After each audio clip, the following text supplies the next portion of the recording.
Is this on? All right. And this is Mary Elizabeth O'Brien Freeman. And I was born December 7 of 47. And I think that we are going to speak about our neighborhood on Scott Place and Grove. Right, girls? And growing up in O'Brien. And growing up in O'Brien. Oh, this could go on and on. Come with me. Yes, we can. So we're going to talk about 3029 West Scott Place, way back. I don't know how old we must have been when we remembered, but don't you remember the first thing you saw when you walked in was that big staircase to heaven and that huge block wooden, what was the staircase? What do you call that? Oh, the pillar? The post. The pillar at the bottom. The newel post. Oh, it must have been a newel post. But, oh yeah, and playing school on the 15th step as we went up, and you would have to tell who had the rock in which hand to go from first grade to second grade to third grade. And we did that. We could do that for hours. That was a fun thing. How many years did you live in that house? How old were you when your dad built your new house? 52 was when it was. Was I 5? Because when we lived there, there was Mark, Tom, Judy, Mary, George, and then we moved. And Irene was born the day we moved on to Grove Street, so I must have been about 5. But you can still remember the front porch. And then we had a tree out in front, and we had Orblums next door. And gosh, I was just thinking today about some of the things. This is the day after Thanksgiving in the year 2000, and I'm thinking of all the times we collected Christmas trees after the season and put them in the vacant lot out back. And do you remember when the firemen came? And they were nice enough not to dampen our fire, and they stood there and waited until it was done, and it must have been Mrs. Johnson. Would that have been who lived in the big house behind the barn? I think she thought her barn was on fire. I remember that. And in the summers, how we would catch grasshoppers and horned toads out in that back lot. And we never did foxhole back there. Nope, only over at your house. And I remember Carol being big and pretty. And I remember her sitting on the front. Well, it wasn't the porch. She sat on the wall of the porch and knew every car that drove past Scott Place on Federal. Oh, there goes Edo. There goes... Oh, and we so admired Carol. Now, let's see. Ooh, and summer picnics down at Rocky Mountain Park every year that we'd get together, both families would make a big picnic and go down and oh, that's right. Picnics down there and play games. And that was fun. And ice skating down there in the winter was always fun. You know, and they haven't done that for so long. I remember that. Frozen for so long. When we were little, it used to freeze for weeks on end, and they had the warming house. And yes, and Uncle John would do figure eight. And grapevines. Oh, I didn't know grapevines, but yeah. He was a great skater. And John England would go down and clean the ice off if nobody had done it yet. With a snow shovel? Yeah. Oh, I remember going down there once with Johnny and Dad all by ourselves up at the east end of the lake, and they cleaned it off, and we went down there and skated for a couple hours. It was so much fun, but so cold. It was cold, but that was fun. And the warming house, I remember. And I remember spending nights with Kathy. I get a sleepover, and you'd hear Aunt Geneva from the other room, "Good night, girls." Good night, Aunt Geneva. And we would giggle, and we never slept. And the closet off of the game room downstairs. And we'd play hide and seek. You probably don't remember that either. We weren't supposed to, but we'd go back in behind all the coats, and we'd play hide and seek. Oh, and the kittens. I remember the kittens in the attic of the garage. We always had kittens. And every time that family would go away the next spring, we'd have another cat in the window that would have 8 kittens. And those kittens would grow up, and we'd have kittens for 4 generations until they'd all go away. It was so weird. We always had them, and they'd always show up in our family room window first. And then they'd end up in the garage, and of course they never went away because even though Dad would say, now don't feed them, we'd feed them, and that would be it. They'd have milk and bologna, and they'd be there for the rest of their lives. And Funny. Yeah, I remember Lady. Lady I think is the first one I remember, and she had a litter of 6 kittens on the Grove Street property, and we found them, and so one day she went over, and we were in the garage, and then we could hear just the little baby cries, and she watched her footsteps. They'd gone up Johnny's car, up to the roof, and then so we would climb up there and found them, and after about 2 weeks, I think she dragged them all back down in the middle of the backyard, so we quit going up to her house. But that was fun. in the backyard with lilac, this is where we used to play capture the flag and Yeah, all those fun games. Your yard and our yard were the two right. posts. That's a mess down there anyway, and it seems like, It was fun. I've done this before you would have married. Oh, yes, in the cottonwood tree, over the ditch. And you would swing, and the boys could swing, but they had a pipe in there, I remember once. And it had a big end on one end, and of course they slipped it through the knot. Only if you grabbed the wrong end, and then they'd let you go, and then sploosh right in the middle of that irrigation ditch. I do remember that. Oh, how funny. And the irrigation ditch before it was covered, and we had ducks every year, Easter. A duck and a chicken and a rabbit, Thumper was the rabbit every year. And Donald and Clara, I remember we had 2 ducks that one year. But the chicken couldn't get in the water, and he would run back and forth along the thing as the ducks would just swim back and forth in the water. There would be the chicken running on the other side until we'd eat them. That was awful. I remember that too. Oh. Hey, you guys, I don't know whether my camera's working. I wasn't killed. That's what I remember. So it was 1952. Joe? Say it again. No, that wasn't them. What was it? What's wrong? I don't know. That's my first memory flash. And loving the short dress with my little design embroidered in it. Why don't you kids sit here, though? I mean... I told you, I don't have memory. Oh, well, and you don't have enough tape for those. Hey, I've got, white as I can get. Oh, well, I can remember one story.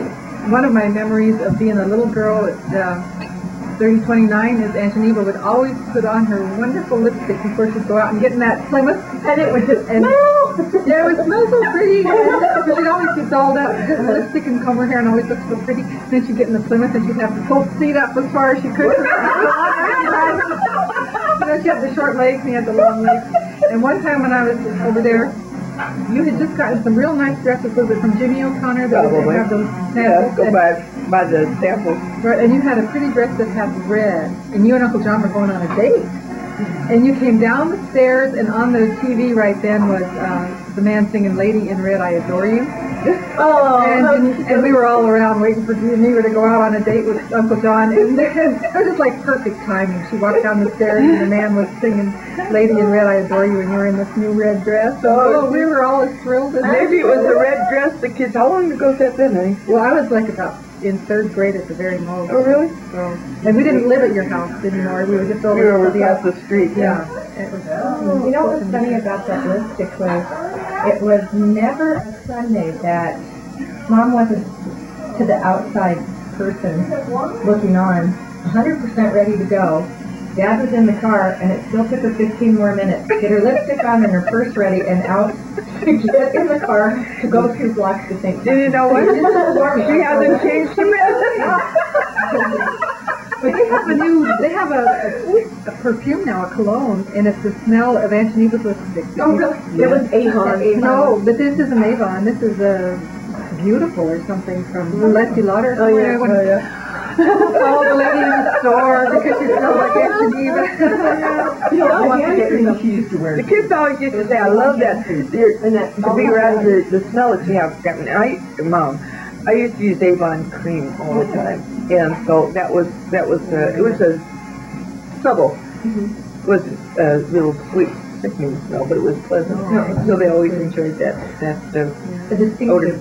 Yeah. fragrance, the memory it brings back. And that's amazing because a lot of people don't have memories that are associated with the scent. That's right. Yeah, because they what? Can smell? I mean, Or just because they aren't either conscious of it or they smoke. oh, or whatever. yeah. They catch. And I identify so many things by smell, and I've said that, and people go, you know, like, it's weird because that's an That's a uncommon very thing. important one, especially like with the Yeah. dying, they can still smell and hear, and so then, you know, that's an important factor. It is one of the things that flags your memory, actually, as much as sight for some people. Whenever I smell something familiar from childhood, I'm there. Yeah. I had a It's sense, old again. a sense that I smell sometimes, and I'm like, this has got to either be something Mom made when I was really little, or else it was the formula Dad used to make for the kids. Because it's like, it's a milk, it's like a custard flavor. It had to be something your mother was making. Dad's formula with a hot toddy. I used to make lots for Patty, and he'd use that condensed milk and honey, and maybe it was that, you know. I Maybe it don't was know. baby food vanilla pudding. Probably. That's Yeah, familiar. Probably. Yeah, what? And didn't you love the peaches you put all over your head when you were a little I girl? did, under the You know, table. those whole And girls Johnny with did peaches, the- and I went down to school and I was supposed to be feeding Patty, and we were like 6 years apart, right? And No. so I went to answer the phone, and I came back in, and I'm like trying to clear my eyes because Patty just looked different. But it was Patty, but she was just slightly shinier. But there was this glow, you know, like peach-colored glow. I mean, it's just everywhere. Baby peach. Just kind of cute. She was like, oh, you know. And I remember the Orblooms. I used to go next door, and they go, "Oh, Patty, we love you so much. You have some Well, chicken Patty and was dumplings." their Patty would grandchild have a little almost. dinner, and then I she go would come home home and and have to eat. Mom, go eat everything on your plate. and kind of go, Right, looks like It was not only that, honey. You'd go over there in the daytime. You'd have whatever time of the day it was. Whatever time of the day it was, she managed to get over there when they were putting the dishes on the table. They had a bowl for Herm and one for Rosie and a little one for there. Patty. And I said, the mama, the papa, and the baby bear. But you know, you just meant so much to them, and it made such a difference in their life. You know, I didn't object to it. I didn't say stay home and stop bothering. Oh, she was always in and out of there. But that's so good for everybody. She would go over Mary there. O'Brien used to spend a lot of time over there too. And Herm used to call her Mary Bridget. Yeah, he did. Mary Bridget Right. O'Brien. That's Why right. did he call her that? Because he thought she looked like a Mary Bridget. Yeah. But Mary's middle name is With the name O'Brien, why wouldn't you call her Bridget? I always call her Bridget. They had that pretty grapevine in the back and The arbor. Oh Yeah, yeah. the arbor. He had so many In there. trees and stuff in that backyard and grape arbor and everything. Yeah, they were wonderful people. Those young men were like We're all close together. they did. Within a They month did. or something. Herm died first, Right. which no one ever expected, and Rosie was in bed at the time with cancer. And didn't it go just a couple of days? Didn't she pass away just a couple of days later? No, it wasn't quite. It wasn't very long after. I can't remember. It could have been. I mean, I don't know. My mind is, you know. I just remember their trees out front. I don't know what, but they're umbrellas. Remember And the trees were like when we came to umbrellas. our trees off the curbing? To widen the street? They did. Oh, no, I was with us. Yeah, because the streets were narrow. We had these large trees all along the curbing. 'cause They the didn't. street- They the didn't. curb was like No. They Uncle didn't Frank's. enlarge them. The trees were there, and when the children started to grow up, like Johnny and Mark and Carol and Tom, and they were they were Christmas trees. I mean, they were pine trees, and they cut them down because we didn't want anybody getting killed. Because they'd run across the street. I thought they did it to widen the street. No, No, because those ones were still out there. no. Maybe Yeah. had them cut as like umbrellas, if I remember. That was fun. That was cute. They were history, the little. It depends who you ask. Right? Yeah. Now, do any of you remember hearing from your end of the block that Johnny Carol Richard's coming, Johnny Andy Patrice, get in here? Oh yeah. Oh well, I'll tell you the story about that one. Lyle Yule always used to say, I can tell when she knew it was perturbed because she goes down the litany, you know.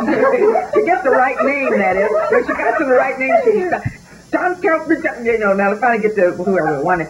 And so when Don, I have to tell you, Don Snyder called me the other day. But this story is about Don Snyder. He heard me doing that to one of the kids, and he was a policeman, of course. And so Who lived in Orville's they lived in Orville's old house next door to us, right? After Herman Rosie died, and another couple had lived there, but anyhow, they finally eventually got there. And so he heard me doing this out on the front porch one day. I was calling somebody's Eddie Q. Brown, and I said, "That's the way to go, Sarge." He always called me Sarge. So he eventually had in two the house girls. yelling at us, and he would just yell through the window, "You tell them, Sarge!" So he eventually had two daughters, and their back door came out right where our dining room window was. And so Don came out of that house one day just raging at Donalda, his older daughter. And I could not resist it. I went over to the window and I opened it up and I said, "That's the way to go, Sarge!" She told me, yeah, you know, the shoe's on the other foot now. So how many teenagers you actually had at once? I would try to explain to Kimiko what might have been like to have so many teenagers at once. You had, I said 4, is that right? Or were you still a teenager? Yeah. 4 teenagers at once in the house. I said, my mom was a little high-strung in those years.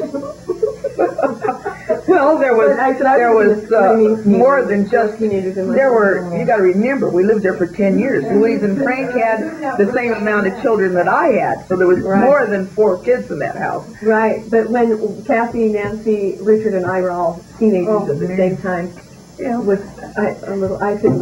Well, see, there's 15 years between Patty and Johnny.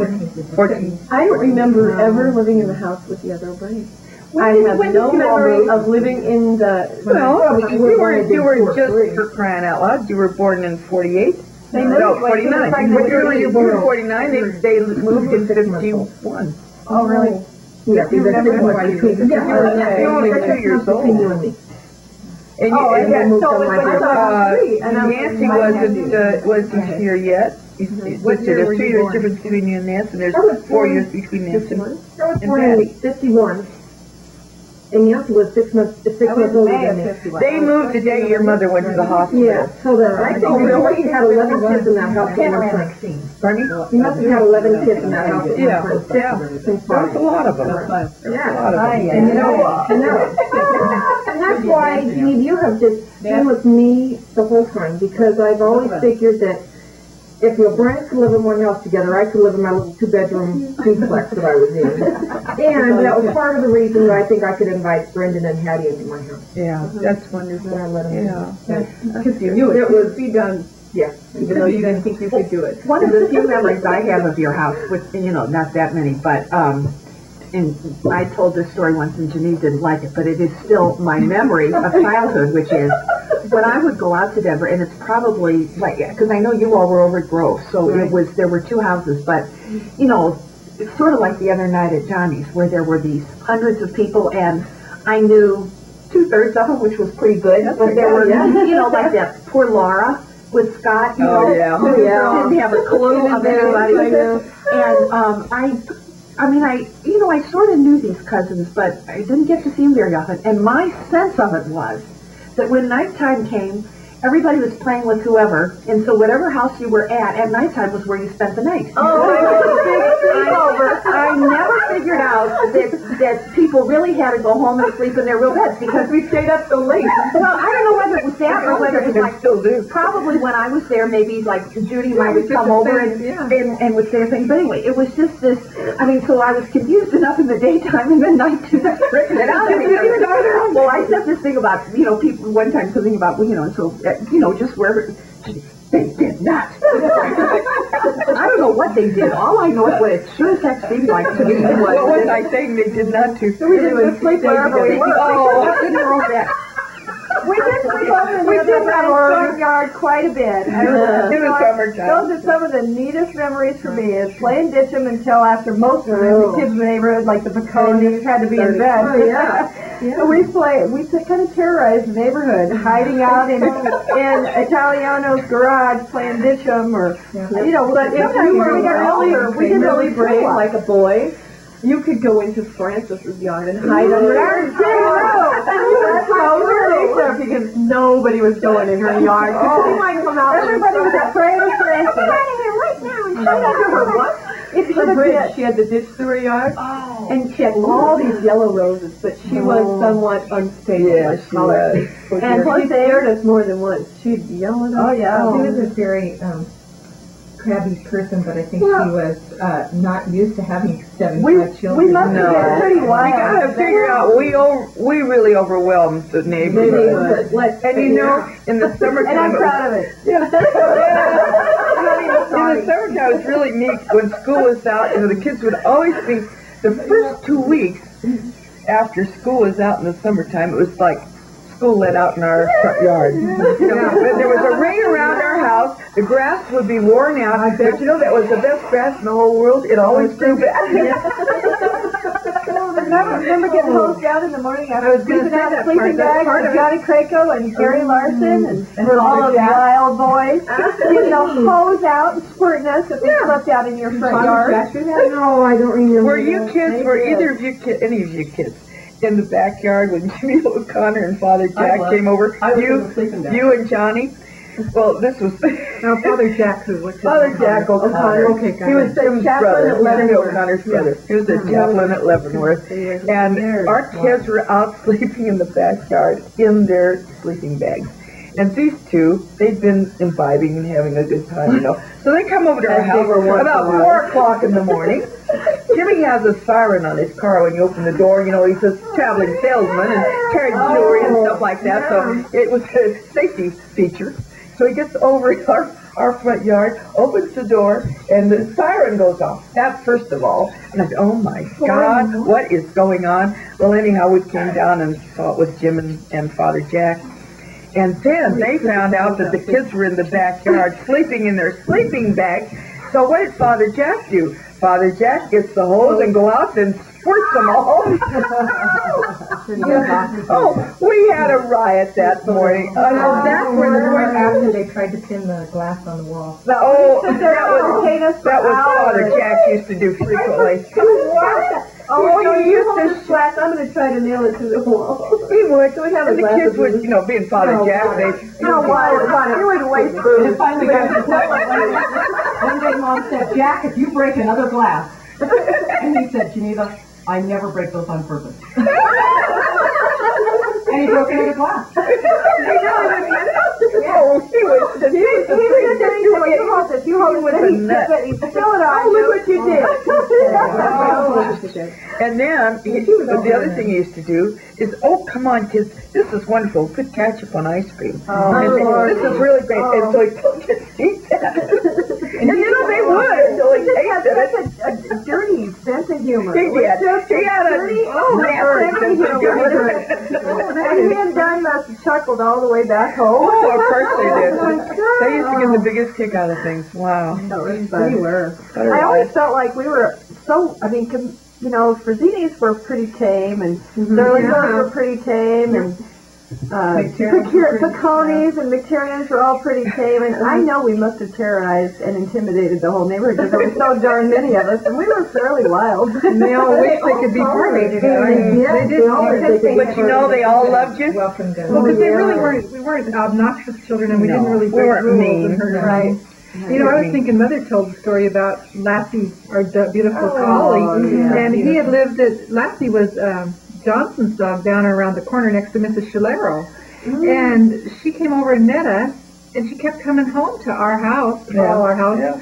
And Mother finally went down and explained to the woman, I'm sorry, this dog is always, she said, well, you just have so many more children that Lassie wants to be with you. And so she said, just take her home and keep her. And she moved over there across the street with you. Was it? Did you have Lassie?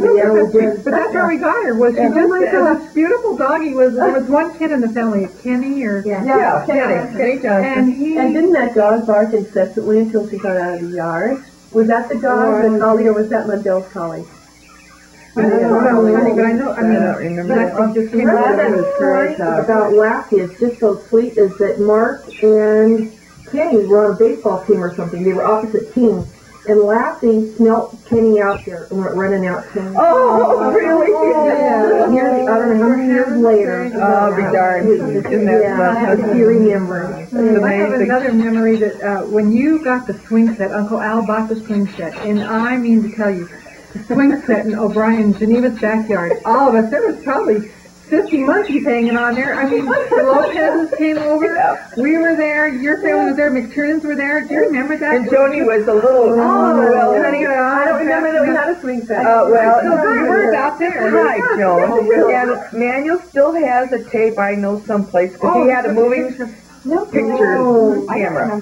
And he took a picture of the kids playing in the backyard. And she had this little red coat with little brown fur on it. And she's out there strutting around in the backyard. But you were just a little shady. We were just, we Because we were trying to go next door to swing. Well, I think it finally disintegrated. You know what? You got tired of it. Maybe the kids had grown up, that it came to our yard for years, and we played on it. Mark used to walk on top of From your house. And then Dad used it for cucumber in the bean hole, for years. And then when I had children, Dad spent one weekend. He'd retired. He painted it purple and gold and brought it over, put it together in my backyard, and I've had it all these years. I really have it. Oh, you're kidding! Oh my Lord! That was just Uncle Al, and I remember, I didn't know much. I mean, you're young, you don't know what to watch for in adults, but I just remember him standing in the corner and being such pleasure out of it. Not just your children, but the whole neighborhood. And it was red and green, and it was brand new. He loved to do things like that. And if he bought dolls, at Christmas time he'd buy the kids something. And if he bought one doll, he bought them all dolls, And it was unfortunate that Kathy was the only one that was allowed to go down there. I thought of it from a different perspective entirely, because Al was very good to us, and I loved him very much. And she loved Al. She just, she went to Al from the very beginning. Now, he tried to do that with Carol. He tried to, come on, Carol. And she would go to Uncle Al, and she'd stay there for a few minutes. Just, she'd go back to Daddy. She wanted to go back to Daddy. But not Kathy. And one time there was a man walking down our street, like over to where Herman Rosie lived. And he was dressed. He looked just like my brother from the back. With the khaki pants and the shirt, and he had a hat. I always wore a hat. And he went down, and she's just a little shaver.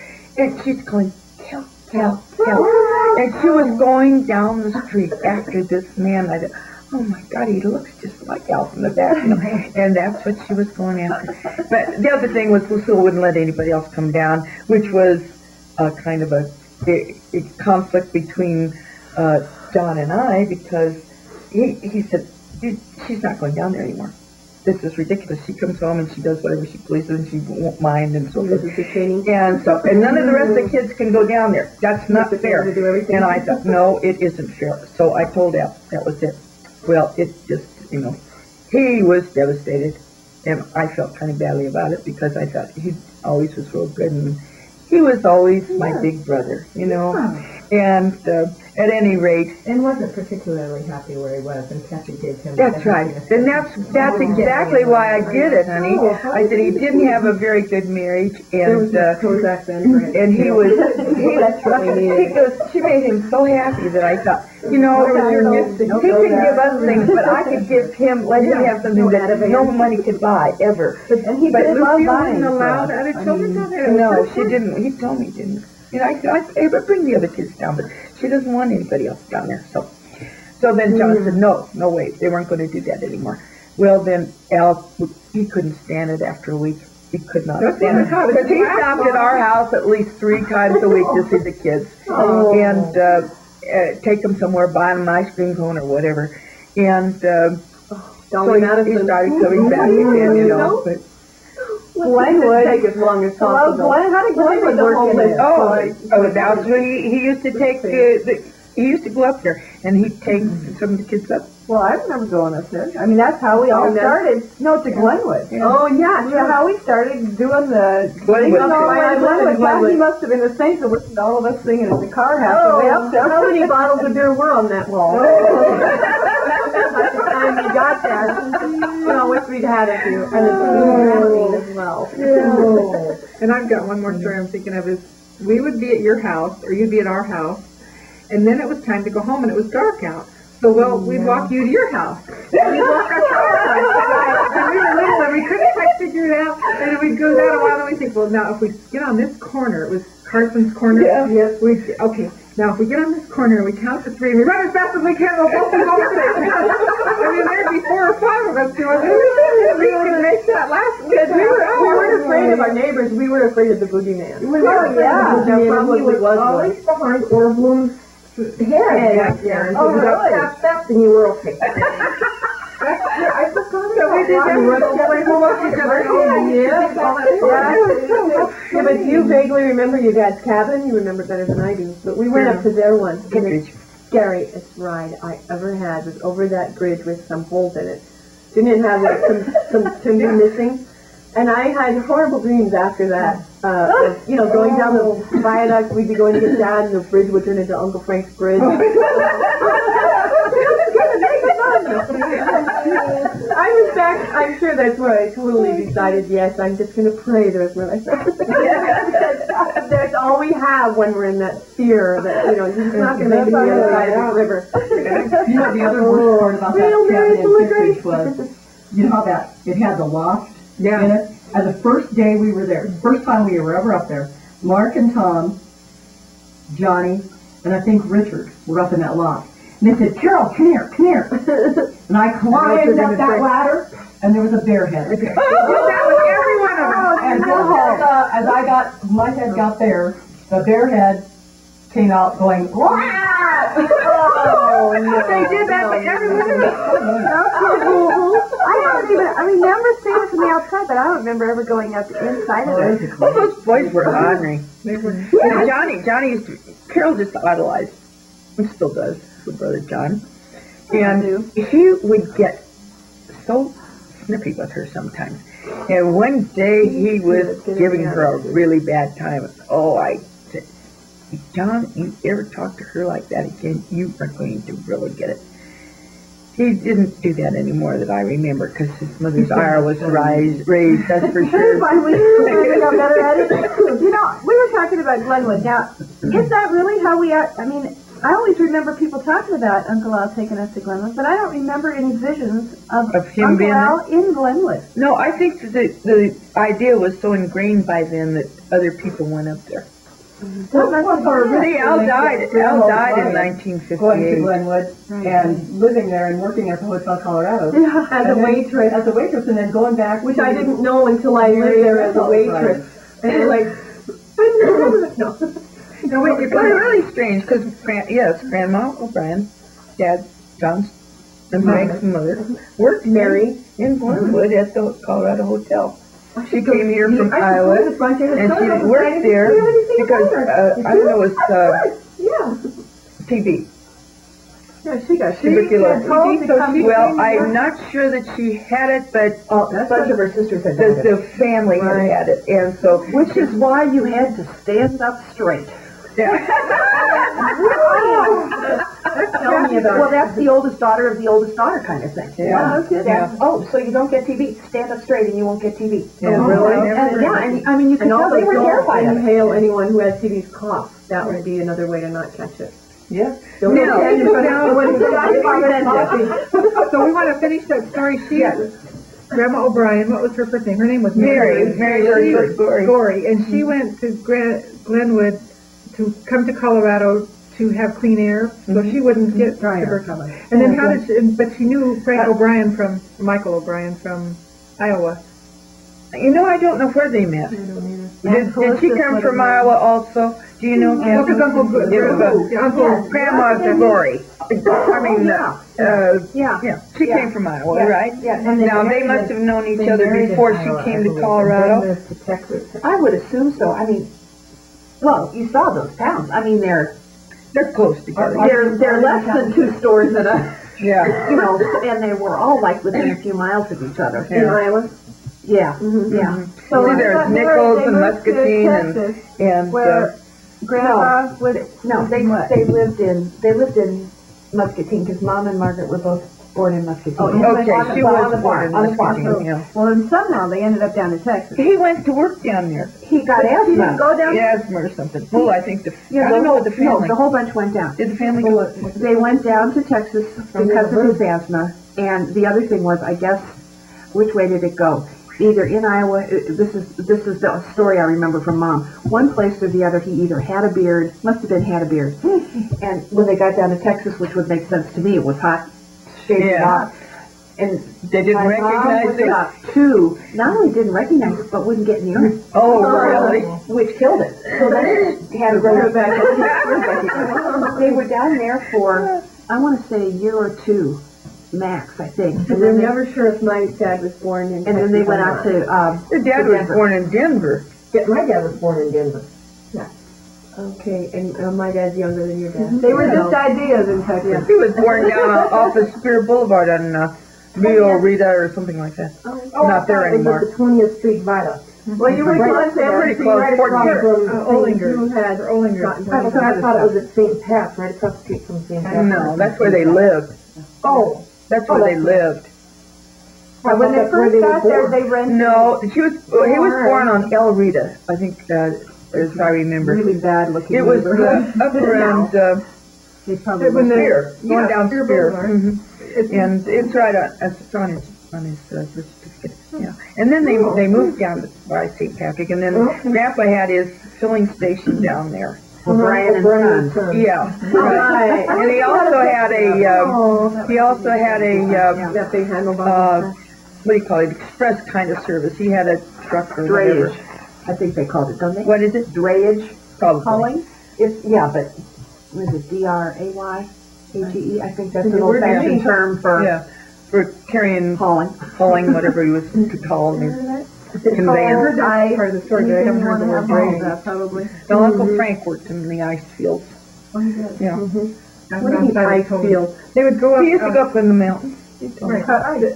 Uncle Frank would go up to Toland, right? Yeah. By Zarlingos, and they would cut the ice off of that Fraser River and put it in an ice house up there, and then that was in the winter. Fill their ice boxes? Then they'd bring that down here, and in the summer, Dad would carry it on a big ice that Tom's, and he'd put it over his shoulder and bring it into people's house. You'd just go in the back door, and you'd I remember an ice man. You fill your truck up with ice, and they would carry ice and put it in the ice in the ice box. yeah, the ice box. But that's how you. That Dad told that he even helped cut the ice up there on the river. And then what were you saying about, about coming, getting beer or something off the ice trucks when they were kids? Oh, in out of the refrigerators. They used to deliver the ice, and people made homemade beer at that time, and they put the bottle of beer in the refrigerator. And so, by golly, they might be minus a bottle of beer when they went to get their whatever it was in the refrigerator. But it wasn't they would just kind of were allowed. Maybe they'd knock on the door, but they'd go into your home in the back door and put the ice Wherever in the refrigerator was. Yeah. You know, Nowadays you wouldn't do the that. refrigerator had a big container on the top, and that's where you threw the block of ice. My grandmother McCormick had kind of a leftover, I mean, it was a relic, but she used it as a refrigerator, but they had this big thing, and I remember once somebody saying to me, well, that's where you put the block of ice. And then they had some with side doors where you put it in. They had various shapes and sizes of them. Made it electric? Yeah, Or maybe they had I don't little remember top-off enough, pieces you know, and it store the didn't rest make on any the sense top to or me. something.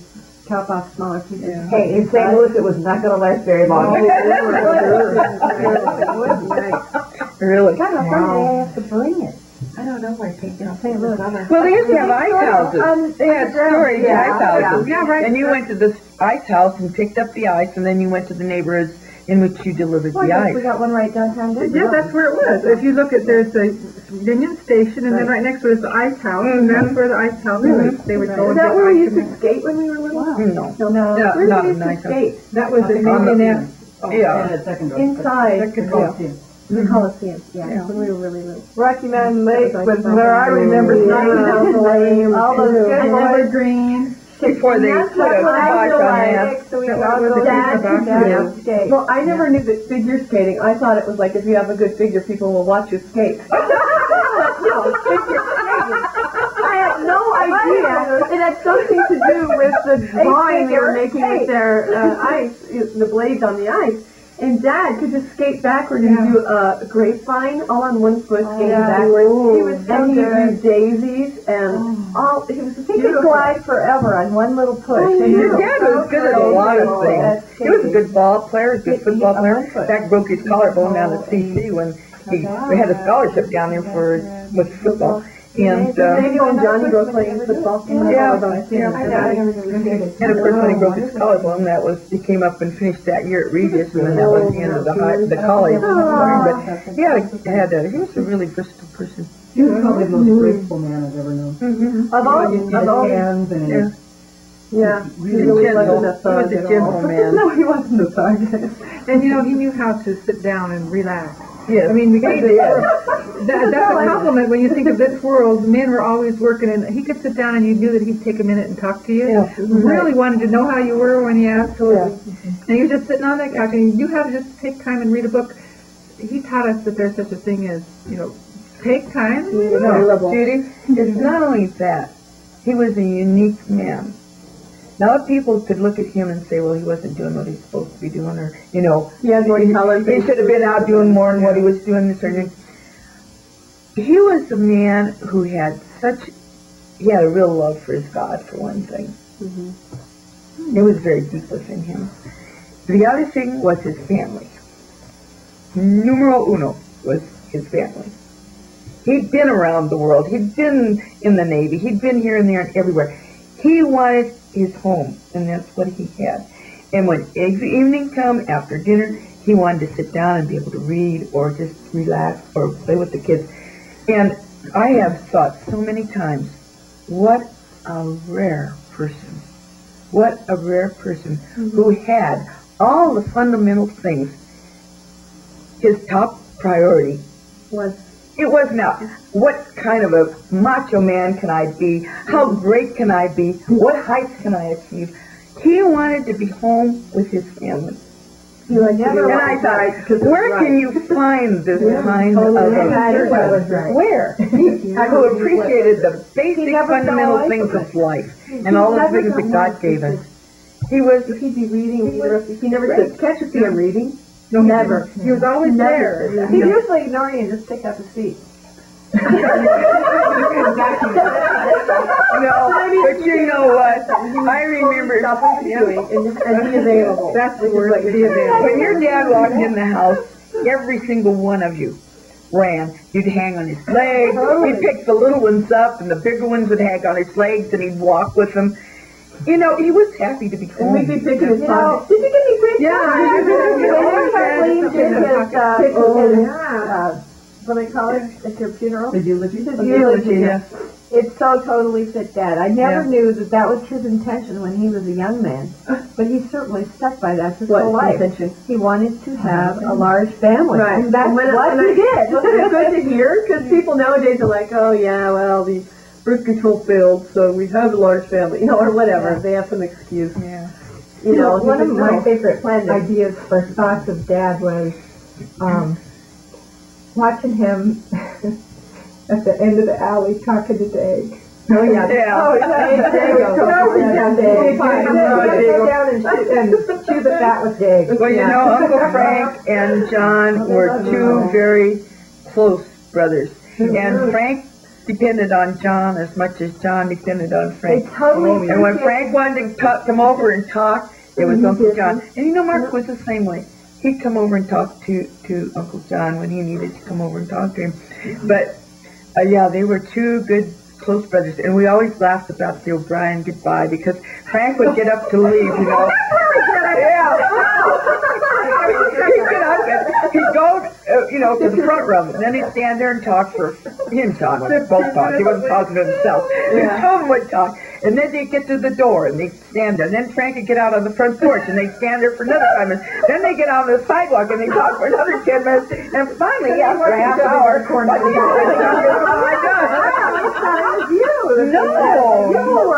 No. That's Frank and John. Yeah. This story ought to be passed on to the males of the present company. On the family belongs to the women. There's a little equal opportunity guilt around here. I tell you. I think what's really unique about Dad and Uncle Frank is that they were so different. Their strong suits they really were in such varied, poles, but they totally appreciated each other. That what that person was good at fit them, and that we need to have that here on Earth. You need to have the balance. You can't just have, Dad was kind of quiet, like you say. He never he never would be really aggressive. The only time in my whole life I ever saw Dad be aggressive towards anything was when he thought he was going after that guy that was attacking you in the front of the house. It's the only time I ever saw Dad move in an aggressive way. He didn't move in an aggressive way, and he wasn't really, but he was not a pansy. But Your father was very, he had a mind of his own. Uncle Al's ability to say, I've had enough. I'm not going to take anymore. And when he would relay that story about Uncle Frank when he was in the service being totally just ramrodded by this commander or whatever it was, and Uncle Frank took it, and Uncle Frank took it, and then Uncle Frank told him, lay off, or you're gone. And Dad would tell you about it, and it'd be like, and I didn't blame him. It was the right thing to do. You know, it was like, you know, Dad and Uncle Frank's brothers show him that. That was the thing. They had fine ideas of right and wrong. Right, that's it. That was, And they had there was ethics. no compromise. They had morals. They had something, when they a spoke, what we all background. learned. They not only had that, they had a backbone. Yeah. And you know, nobody really, I remember one time, I don't think I told anybody this, but when I was first married to John, I was kind of a brat, you know. And my brother Al, I loved him so much, you know. And one time he was trying to scold me about something that Lucille was doing, and they lived with us, you know. Wait a minute, Uncle Al and Aunt Lucille? Al and Lucille lived with Mom and Dad and I for a while before they ever went out on their own. Okay. And so he was getting after me because I was disagreeing with something that she had said or whatever, and got on my case, and I just became livid to think that, you know, my brother would call me down for something like that. And I turned around and I just lunged at him and I grabbed him right on the chest, you know. And I was strong little ox, you know, and I split his shirt right down the back. And so anyhow, a week later he came to me and he opened his shirt and he said, see what you did to me, and here's these 10 fingerprints on his chest. And I said, well, I'm sorry, but, you know, I just blew, that's all. Well, okay, that was the only time I ever did that to Alan. So after I was first married, John and another friend were there. His friend was there. I can't remember his name. He was a real nice guy. But John said something to me that just didn't agree, and I didn't like it. And I turned around and did about the same thing to him. And John just stepped back and went like that to me. Oh, yeah? And I got over my hysteria real quick like. And you know what? I never cried again. Because it was not necessary to act like that. What did he do to you? He just stepped back and slapped me. And I got over my hysteria real quick like. And I never did it again. Stand way back from you and get hold of you. Oh, yeah. You couldn't get anywhere near him. But you know, that man never, ever was ever cruel to me, ever talked down to me, or ever persecuted me in any way, shape, or form. He was always a really, really dear man. At teaching kids in a way respect, because he never had to lower himself. He never had to be heard over the crowd. If he wanted attention, he would talk quieter. And if he really wanted to let you know how much you disappointed him, he'd tell you, you disappointed me. Which, of course, would crush me much more than getting angry. It was almost a relief, because Mom's little Italian temper would be, you know, it was like this kind of little level thing, and it was like, okay, well, I knew that was coming, and that's what I expected. And then you'd find out that Dad found out about it, or like if he wouldn't talk to you, it was like the worst torture in the world because, well, just because you When was it going to be okay? You know. Yeah, but you see, this is another part of this story. You see, the kids would say to me, Mom, why do you have to yell at us all the time? And I'd say, you know what? If you heard me the first 12 times, I wouldn't have to yell at you. And I do all that, and I never was a person that said, wait till your father comes home. No way. I think that's wrong. I think you correct your child right when they're making a mistake. By the time Dad comes home, they don't even know what they're getting corrected for. So, and I didn't put that on John. The only time Dad got mad at us is if he found that we really gave her a bad time. Because he handled the big stuff, but if it was something where there was a problem between one of us and her, Dad would let you know. Why? This is her place, If you can't live with it, Most of the trouble I got in was because I was late for your precious dinner. And he would get me, okay, go out and pick out a lilac switch, the one you want, and then I would hear all about respect and being at the table and how important it was to do what you're told. I don't really remember that you ever got switched, As he's Joan. doing the switch, and then it would be like, okay, you get a couple whippings with this, but the worst part was listening to the lecture, obviously. And you're like, okay, that's over, well, I better be on time next time. Of course, my fag friend Linda would be, oh, you don't have to go yet, it only takes you 2 minutes, and you got 10 more minutes. So we take 15, thinking it happened the next week, and And Linda lives down on Elliott and 44th there, And I have to tell you another story about the little switch. When Carol was a little girl, she did something that her dad didn't approve of. And so he sent her out in the backyard to get the little switch from the lilac bushes. And of course you pick the smallest one, thinking it won't hurt, really, it's like a whip. So Carol went out and picked, of course, the real willowy one, and came in and handed it to her dad, and he said, okay, get over my lap. And she got over his lap, and he switched her with it, and she got up, and she was just sobbing. And she turned around, and she looked at her dad, she said, I do you, Daddy. And it just about broke his heart. It just about broke his heart. Because Carol was, the first girl, and oh boy. And she was. She was Carol was always the second mom in our family. I suppose like you were too, Judy. The kids were always around her, and playing, and she always thought that they were doing what they were supposed to. When she got in 11th grade, she decided, Mom, this is the end of my work around this house. I have done whatever, and I've helped clean. I've always been there to do what I need to do. I'm getting a job. And she did. She got a job at the telephone company when she was in the 11th grade. And she got me the coach. She said, it's time for these other kids to get with it and do what they're supposed to do. Good for you, Carol. From there on, the other kids had to handle it. You should have done that. I should have. And I remember Carol got this really neat black car. Was it a Mercury? Oh, it sure was. And this girl, white leather. And here you'd think this teenage girl, this young woman, would be driving with all her friends. First thing she does, invites every one of us in the back of that car to the A&W. Oh. And she bought us all this treat. And I remember thinking, even at that age, wow. Carol's doing this for us. I mean, you think in that car she wouldn't want to be seen with any little kids, and she took the first. She told Carol to sit up high so you look like you're older. And that she would take the chance that we might spill that darn thing, in her new car. What'd you say about Uncle Al? I missed that. No, I say that she had to sit up higher when you were going to go through the scratch for the UAW, so you looked like you were older kid. I'm the adult here. Backstage, we learned from Uncle Al to see, to spend on other people and get that kind of joy of giving. Well, he had a little. I think that's something that's born in Carol. She's a natural mother hen, and she looks after everybody. How about Carol getting in the movie? I was going to say, see who you are.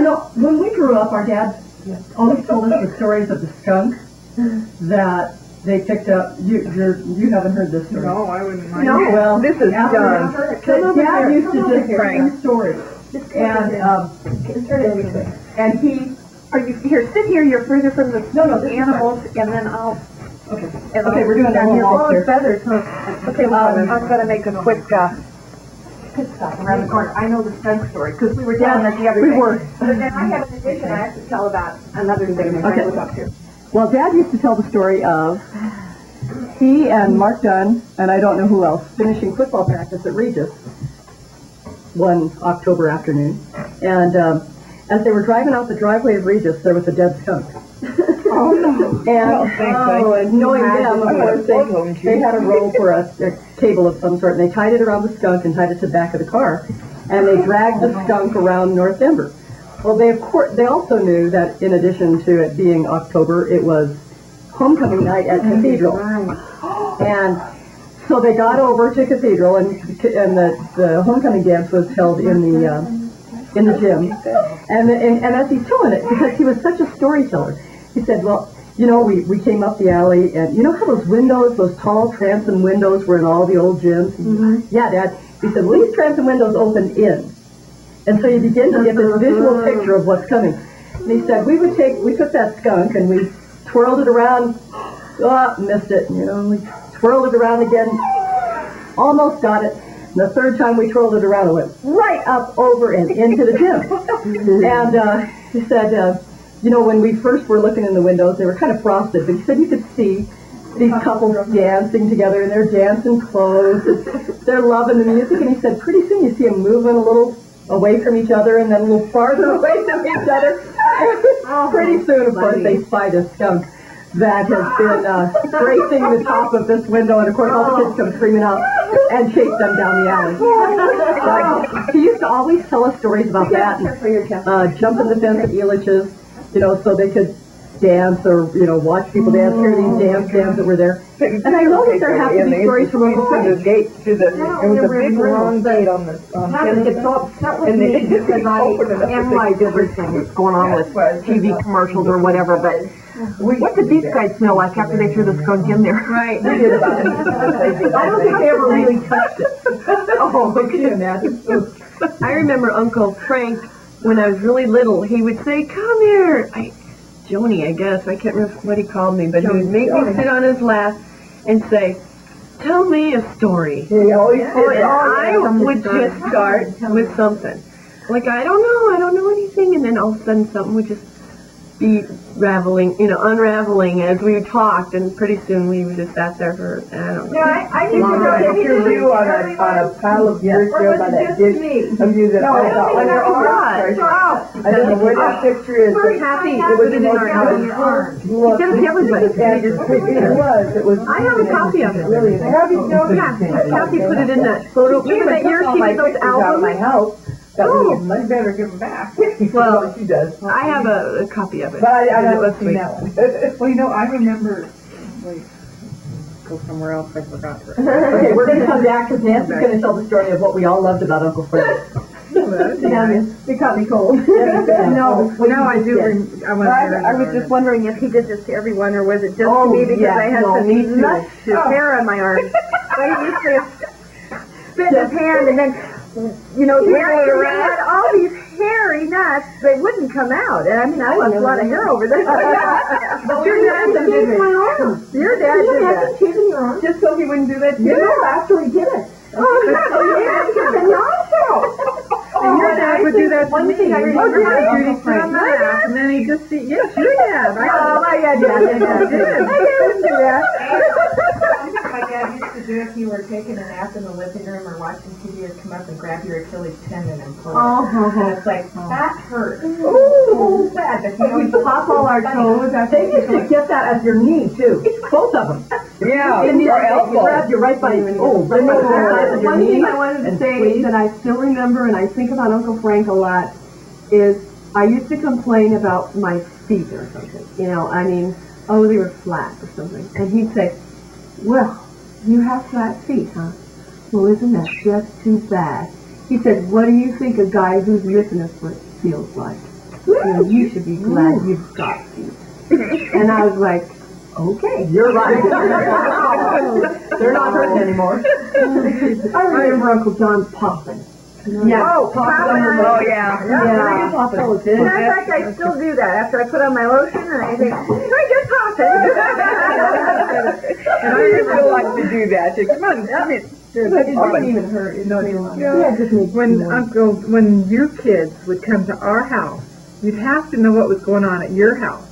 Because Dad would say, okay, now how's your dad? What's he doing? How's your mom? What's she doing? Well, go home and find out and come back. And I know that sometimes you would think, I could almost see you figuring out exactly what was going on at your house. Because really wanted to know the answer. That didn't fool me. I knew he just didn't want me there. Well, you all wanted the answers. And that's why I think our kids your kids just learn to know what's going on around the house because O'Brien wants the answer. He doesn't want to just, I don't know, doesn't count. One time I get so upset now that the kids don't know what's going on. Yeah, we were school. That's Uncle Frank's phrase for sure. But Tom inherited. That's Tom says that all the time too. No stretching. Oh yeah. I used to get a big kick out of Tom. Oh, he's a good guy. Tom was such a neat kid. I mean, you all were neat kids, but he was still a good guy. he always reminded me kind of John because he would stand off and watch Mark and John get into trouble. And he never did get into trouble himself. And he learned from it. I mean, he never did the dumb things that those two kids did. Well, it was about things that he did. It was pretty hard. I learned things that they did was, before we moved in on Grove Street, I think Mark and Johnny and those guys took like a dead duck and put it over Francis's door. Oh, so no wonder he hated it living near these places. They wound it around her life on the front porch. They wrapped it around your leg? Yeah, Mark and Johnny and Thomas, when we were moving into the new house with Francis behind us, put a damn duck on her life. Oh. They were bad. Those are the things I like to know about. See? The things I never heard about. She lived over, you know where Krakows lived on the corner? And there was an alley behind the house. And then they lived. It's hard to explain. We were told that she was a communist. And if you will recall, when we were kids, that was almost like being a witch. Oh, at least I mean, it was like, worse. don't talk to her. This is like, it's contagious, and she'll swallow you up if you get caught in her yard or something. She may cook you for dinner. That was like the hand of a witch. Frances wasn't just a communist. She was a hermaphrodite. Oh, None of us knew what hermaphrodite meant. But we were all scared of her because she was a hermaphrodite. That's probably why you thought she was a witch. Do you remember that? No. Oh, Johnny and Mark and Tommy said all the time, I was so scared to go by her house. I was scared to go in front of her house. Yeah, we let alone go inside the gate. Oh, that's good. What is a hermaphrodite? Oh, you don't know? Let's not go there on film. Oh, is that right? Later. The person with those Texas built in. Right. Sorry, I had to say that. You better edit this. Built in, that's a great... Poor Francis silliness. But those two are just silly unbalanced, really. Somebody told you that person is God. You believe everything they say. Remember the house up on the other corner where that adobe house is? That was also haunted? Oh, that's a huge yard that we were so worried about for $500,000 a day. Well, I was probably 35 or something when I realized that Dad's little point in the arrow, like a small spot at his widow's peak, whatever you call it. And we for years believed that he fought the Indians and that an arrow had landed there. Well, you used to ask him all the time, Dad, where do you get that hole? When I realized, you mean, because I had so much trouble with history, like, the Indians were here in, like, when did we fight the Indians? Because my dad's born in 1912. And I had trouble being That was the War of 1812. It was hard for me. Well, you know, it was hard. The other thing is, remember he used to tell us about what Rocky Mountain was like. Oh, yeah. And he'd say, well, it used to be a buffalo wallow. Oh, yeah. Well, and so you hear it was a buffalo wallow, and you know it was a wallow when he was a kid. Right. Because he told everything first person. Oh, yeah. We made it interesting. Duh. You know, the other thing that Dad, I just got brain dead too. A rudder for a duck. Oh, Dad, what are you doing? What you doing? What are you doing? Building a rudder for a duck? Always they call it. That's one of those 35-year-old things when you go, Wait a minute. Senators don't need handles. I would just need a rudder, Dad. Needless to say, he had a wonderful sense of humor. No, my dad was told us about the war. He wouldn't ever tell us much. And Mom said that he was a different man. The man she married and went away to war came back a different man, and she never found that man again who went to war. But he told us there were some bad things, and he wouldn't tell us much, except that he did get a hold of a Jap, and he cut his ears off, and they were in a bottle in the attic. And I could not tell you how many times, because I could get in the attic. And it was, I had to get on top of this, on top of this, on top of this, to get strong enough to pull my body up into the attic. And I would look through that whole attic. I couldn't find it, and I never, Dad said, well, you just not looking in the right place. And we kept thinking, well, maybe even when they were getting ready to move, I got up there again to see. On the ship in the middle of the ocean, he caught a Japanese soldier. No, listen, when he was in the Philippines, it was maybe before the war, but he was in the Philippines for a while, and You never found him. I never found him, and not even when they moved. You never found those souvenirs. No, and souvenirs.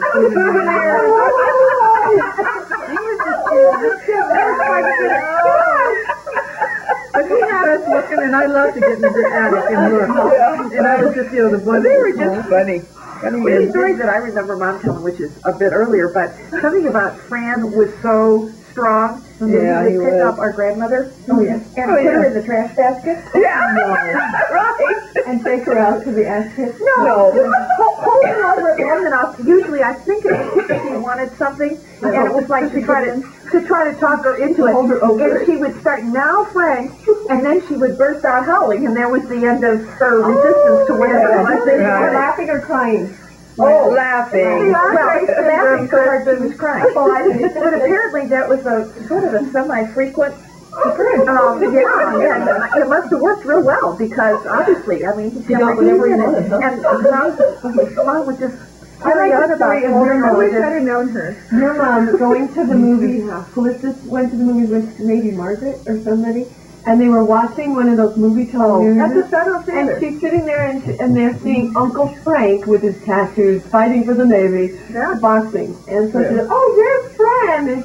And it was just, there he was on quote. RKO News. RKO News, yeah. Mary have a copy of that. Mary found it. Oh, she did? Yeah, she No has it. kidding. Really good. Oh, I'd love to see it. Or It was RKO News, isn't it? Yeah. Of the Really? Oh, how great. Cool. She showed it to us at our family reunion a few years ago. Oh, that's And it wonderful. wasn't the championship we were thinking of, but it's close, and you get to see him fighting. No kidding. saw an awful lot more of the audience, but that was. Yeah. But at least it was Was he awesome? Well, and one of the other things is, it's like, I mean, it really confirms for you that yes, indeed, she did see that. I mean, she didn't just almost thought she saw. Right, or whatever. Right. And he wasn't really just a minor league boxer. He was a boxer for the Navy. Yeah, he was like a And when you go over to his house, you go, "Come on, Johnny, right here. Hit her as hard as you can."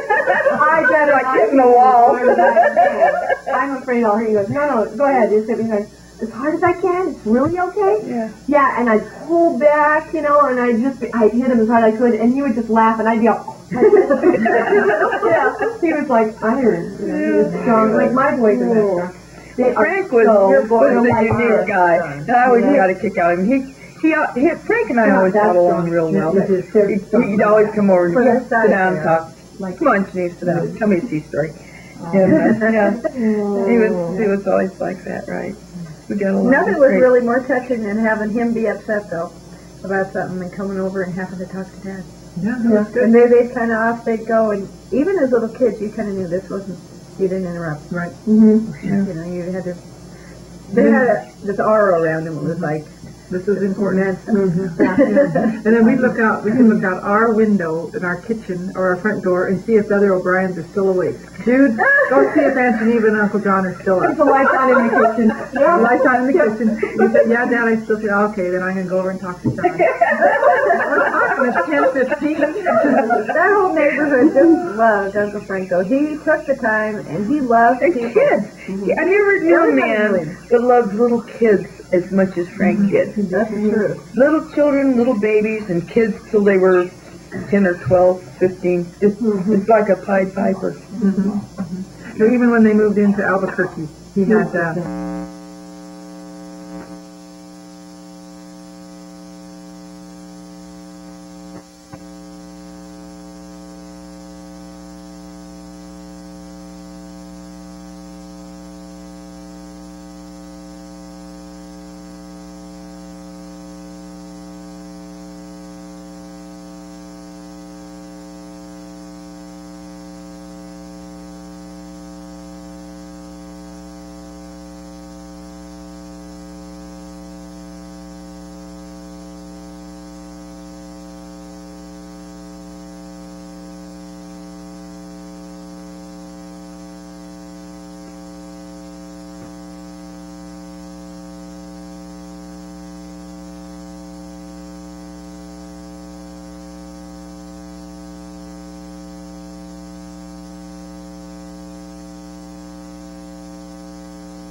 She's a good driver. She doesn't even go for these little lines. Now, who was in that car with you? You There was and John? Margie and Patty Oh, yeah. and Nancy. Margie and Patty and Nancy. I remember Margie that And was you your and, family. you and Father Bob and Uncle John? Or he No, no, just Father Bob and I, Okay. the three of them. I thought I had 4 kids. I was there, wasn't I? Was it 66, 5 or 6? 65. Yeah, I went to St. Louis then. Oh, Was Nancy took them too? I hardly remember that trip. yeah. But anyhow, we went down, Father Bob went down to give retreats at the White House. Right. And so we went down there to visit. And this great, huge, expansive area around the White House, and it was right on the bluffs of the Mississippi River. And Richard was about, well, this was another That was time. his specialty trait. This was another time when Rich was just a little kid. I started to tell you about Rich and the start he gave me. And he ran over to the bluff. And we were all talking around the table, and I turned around, and here's Rich, almost to the end of the book. Oh my God, he's going to jump right off of that bluff, you know. And I didn't know where it ended. I went over there, and of course it wasn't drop right straight down, you know, the river was out there. And Actually, it dropped down to the railroad tracks. yeah, and then it turned to the river. anyhow, he was right there, and he said, "Look at Mom! Look at the big ditch." Well, I thought Antone was going to fall right off of the chair because, you know, calling that huge expanse of water a ditch. We still say that when we cross the Oh, that was quite a day. And then another memory I have from childhood is when we'd get to spend the night at your house, which wasn't often, probably maybe twice a year when I was little. I mean, I don't remember, but we're I talking. did it on whenever you could make up your mind. Right, we'd change our minds. But you would teach us the next morning how to make the bed properly, and we'd put, I did. things to know. And then we would Lighter corners. the corners she didn't bother with because we were so little, but to roll, you'd roll those pillows so pretty. You know, not just fluff them, but you'd roll Oh, yeah, them. she's right in the middle and fold them. Yeah. Yeah, and then you put the sheet and spread over, over. and it was always so pretty. She was thinking, how she do that? And you kept the kids' drawers were always Part of her kept in good order. mystique, right there. Oh, well, I had more fun with those drawers because Carol, I watched, I used to watch about every day, and then it got to be about 3 times a day. So not every day, but 3 times a week. And so I put the things away, you know, and every time I get to her drawer, it looked like a cement mixture had been there. So I just upside down Yeah. in the middle of the bedroom floor. So I just keep disgusted with it because I keep trying to keep your drawers straight. Like And that she didn't, matters. and so I just take them and dump them out in the middle of the bedroom floor. And I said, now, put them away. And put them away straight. Well, you know, it took her till she was married a couple, 5 years or so. I got up there one day and she said, Something about my drawers. I said, come and look at my drawers. oh, you did, oh yeah, oh yeah. I didn't say anything, but I used to clean the house. And you said, Mom, because you know how You're gonna love it. this, Come and look at my drawers.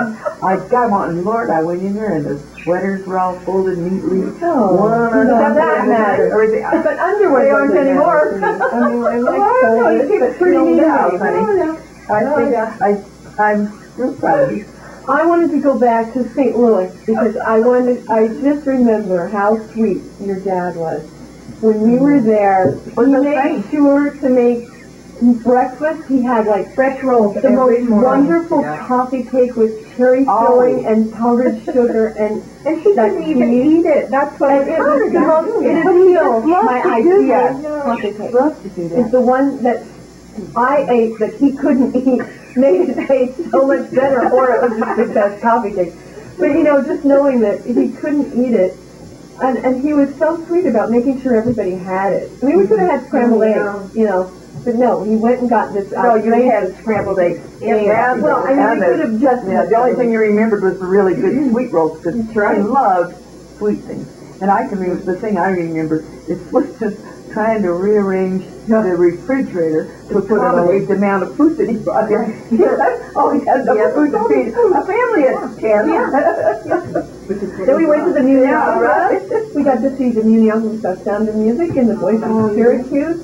And it was so cool because it was outside theater, first class theater, you know. And then on the way home, there was this moth this big on the porch going, oh, in the back, you know. I always remember that moth, Joe. Remember? With the big eye on its wing? It looked just like a leaf. And I went, that's a moth. That was you the went over design, to Joe.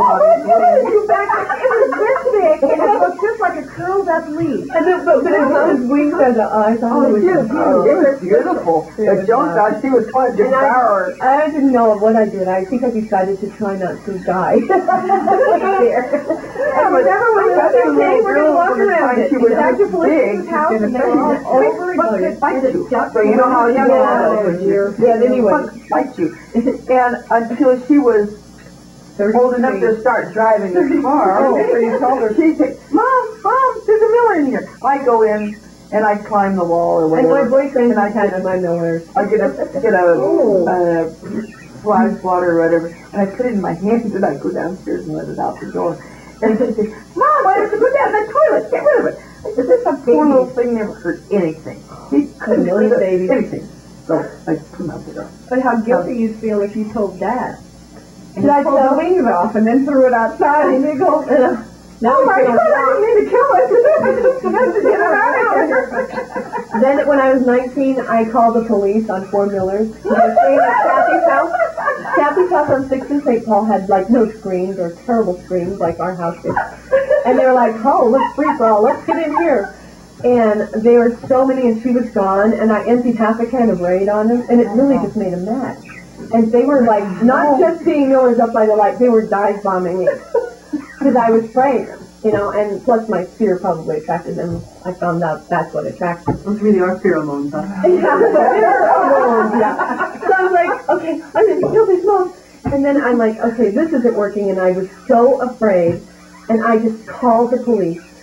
And the dispatcher just went, are you kidding? We have more important things to do than this. Our cars have to be, you know, sent out for emergencies. And I went, this is an emergency. He said, well, I'm sorry, we can't send a car. And you'll just have to turn off the lights. And I went, okay. Sit here in the corner in the dark.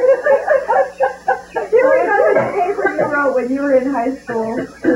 I wish I'd have kept it. There were so many things that you did when you were in high school, because Joan always had the artsy ability. She could write, she could draw, she could sing, she could dance, she could do it, and she could dress, and boy, could she wear makeup.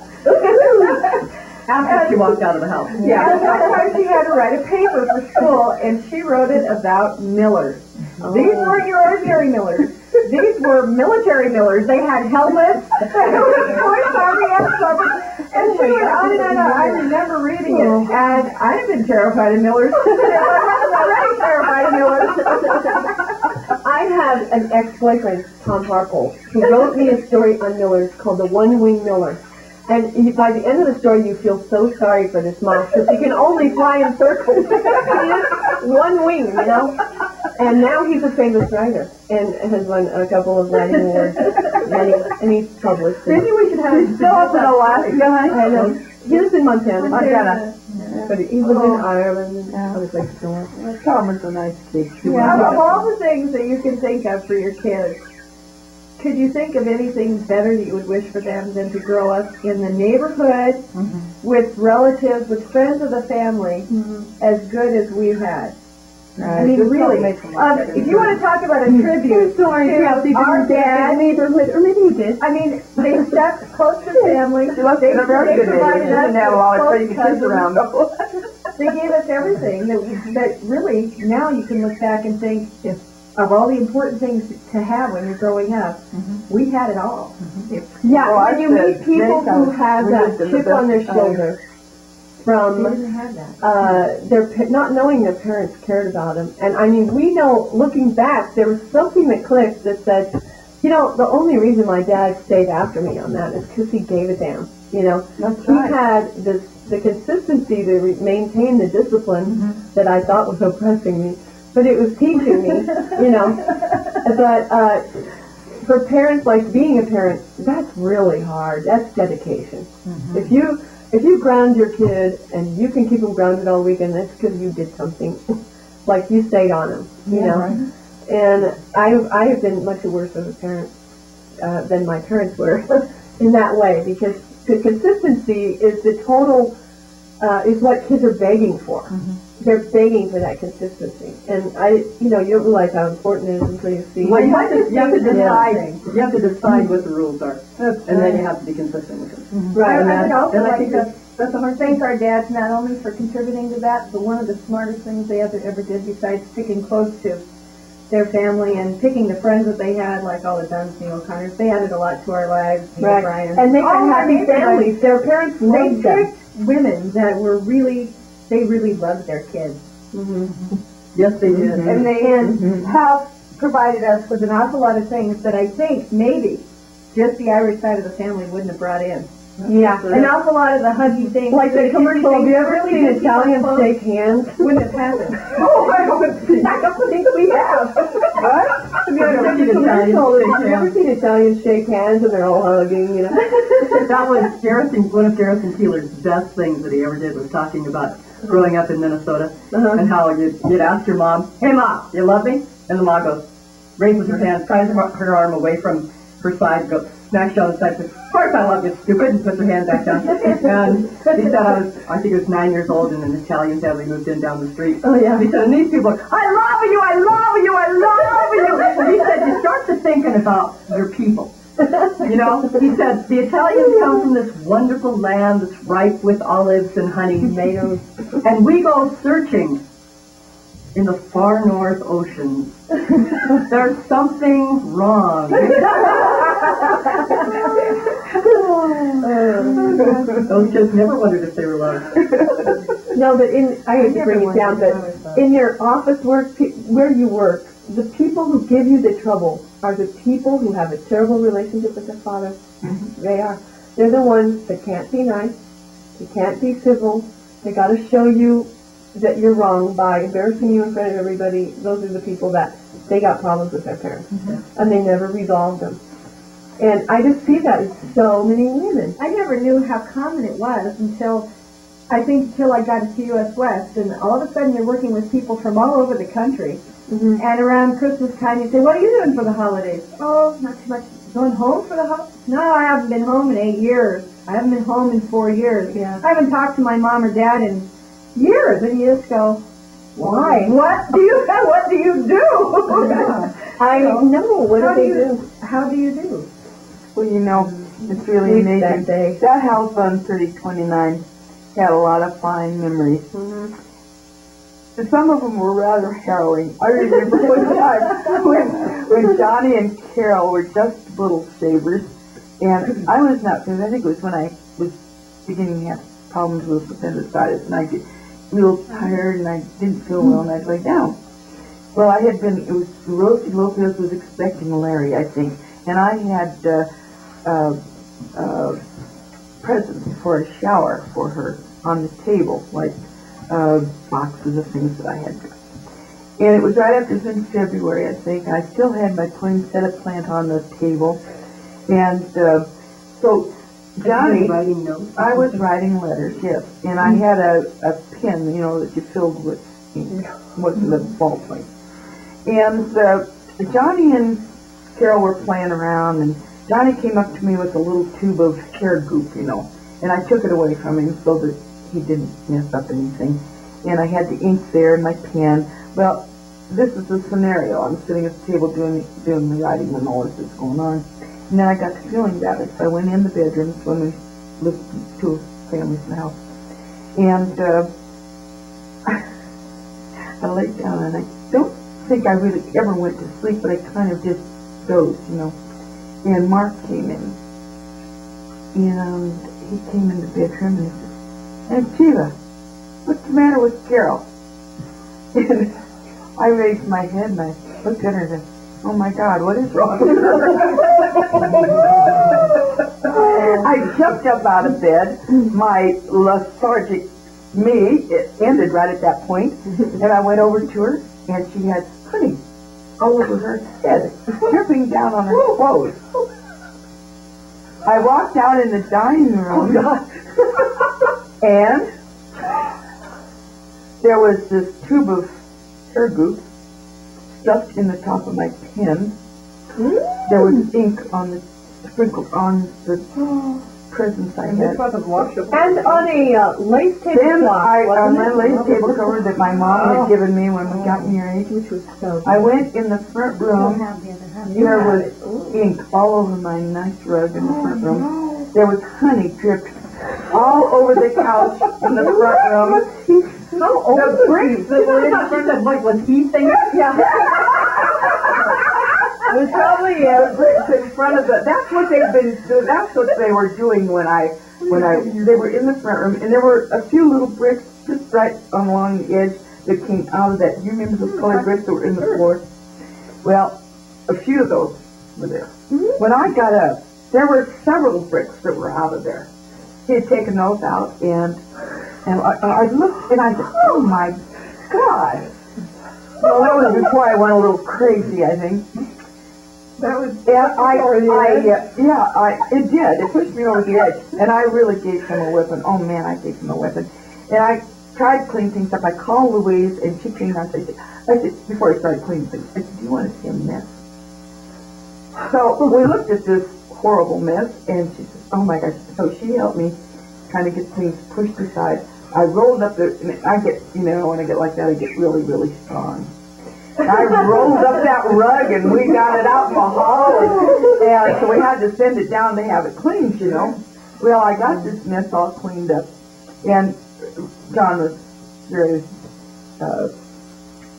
he was really taken care of. I just wasn't sure to do that again. You mean Dad didn't have to come home and discipline him? It was already done? No. So how did Carol get honey all over her? Johnny poured honey all over her head, and then he went in and he did all this with the goop, put it in my. Well, she was only about 2 years old. Well, he would have been 3.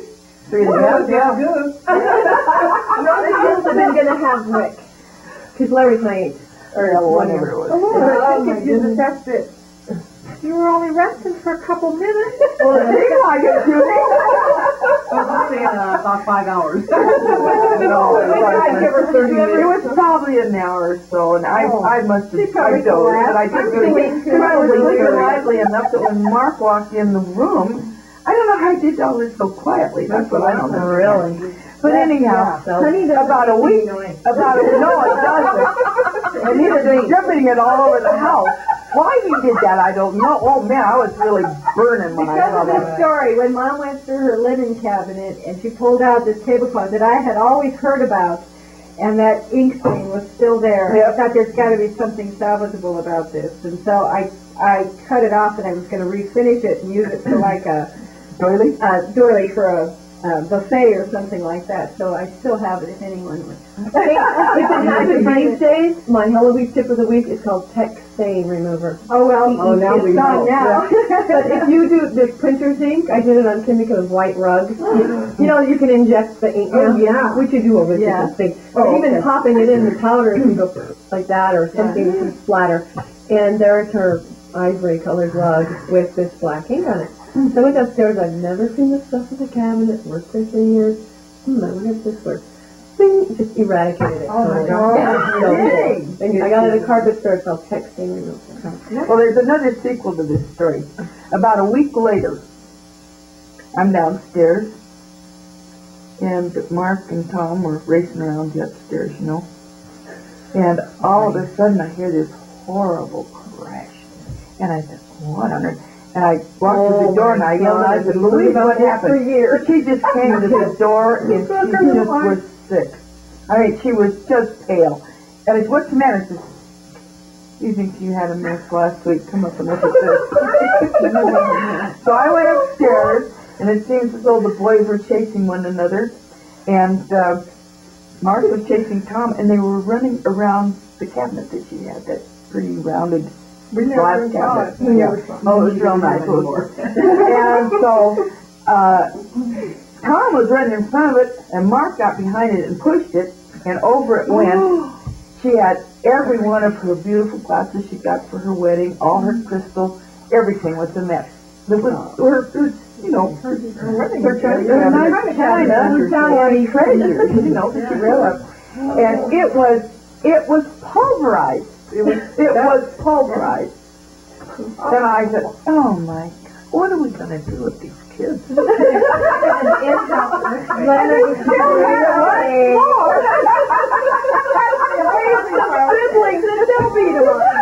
You know, one of the things that, if you think back to the stories that we had, the things that went on, the funny kinds of things that happened. Oh, yeah. One of the things that just stands out in my mind was one day we were cleaning, and I don't remember why we stopped, except that Kathy went on a fantasy trip.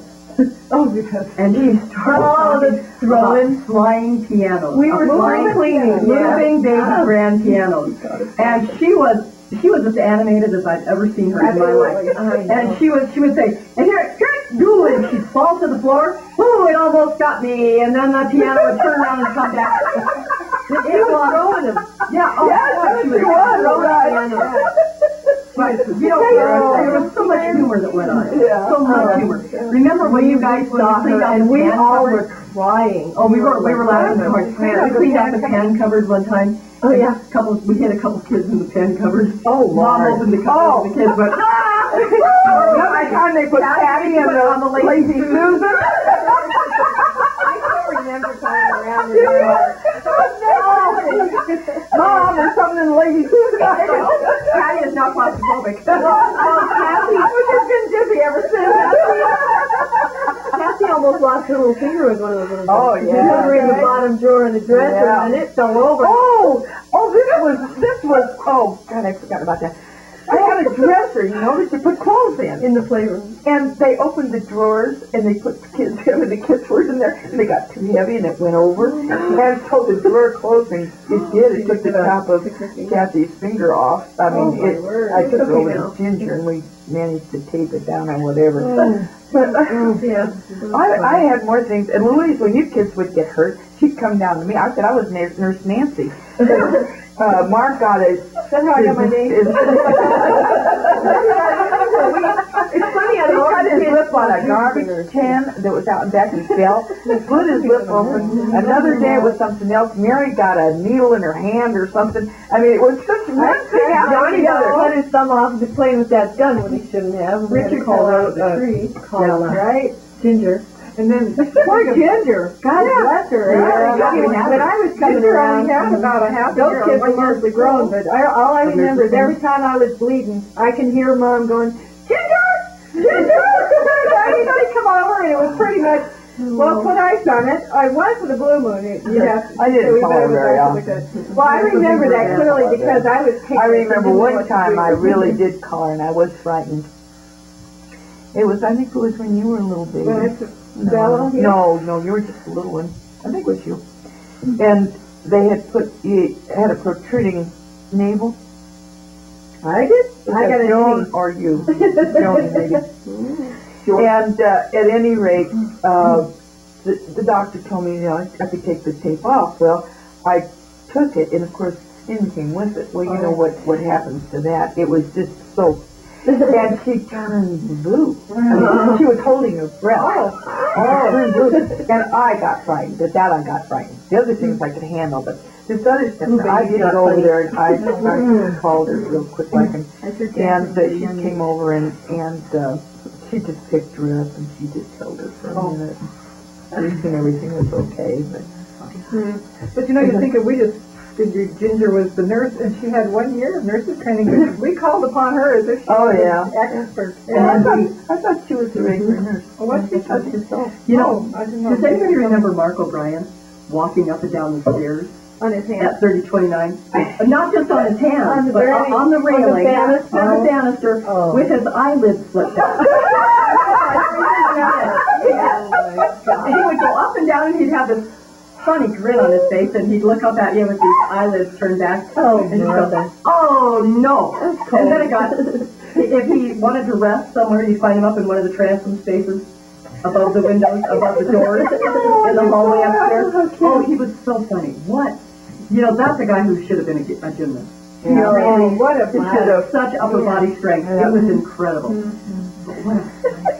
And I remember he didn't have professional training, and I remember seeing him do like that, what's that cross thing? Iron cross. and stuff like that when they had the rings down at the At the park, and I remember him walking. I mean, for hours he'd play on that swing set, and he'd just totally under control, walk across the top of it on his hands. Wow. He was just such a natural. When I first saw my first gymnastics team at Greeley when I went up there, and of course most of us Christian Brothers by then, and it was almost painful to watch because I thought, There's somebody better than this. this is Mark. This is what he should have. And that's what have had the opportunity to do. Yeah. Yep. Yeah. It was amazing. Well, Mark too, had a really, little really conversation with Dad, and I think that was probably the church. Best way to get out of the house. And then one more memory I have is when Aunt Geneva would have the ravioli dinners, I got to be in on preparing them a few times. You'd set up the cardboard table, and then you'd make this wonderful dough, and then you'd put the stuffing on, and then you'd put the top on, then you'd roll them and cut them, and that was neat. And it would just be so Let's wonderful. just turn them over. Did I have you turn them over so they dry on the other side? We got to help, and then we did that for quite a while. You did that at least once a year, and then finally we wouldn't even sit at both tables in your house anymore, and then we quit. But it was just such a treat to get to be there. Daniel says today, well, we were married maybe a couple years, and I decided to fix raviolis, and so he helped me. And when I got into it, and he was working in Geneva, he said, if I had known how much work you put into these raviolis, I would have really gotten after my kids for eating as much as they did. See how many did they eat? And I still don't know how many. Oh, you're kidding. I think the most of it was 14. Yeah, I remember Richard was 13. I don't know where they put them. 17. Now, do you still make your own? Well, did you ever make your own noodles? Well, I guess if you did, because I'd love to see how you do ravioli. Oh, yeah. We had the recipe. How do you very often make your own spaghetti noodles? I've made it. I tried it. I made it in the raviola dough. Okay. And do you still make your Thai cookies? We all do. I haven't for a couple years, but Not we all. Girls, they all do. They all do. Joan makes I love them. Kathy makes I'll send it to you. Christmas time or when that you Patty, you make them too, don't you? Kathy, I do. You and Kathy and Joni make them. I add more liquid on all of my noodles. What kind of Because I don't know if I got stuff to stick together. Oh, because I cookies with deep fried cravats.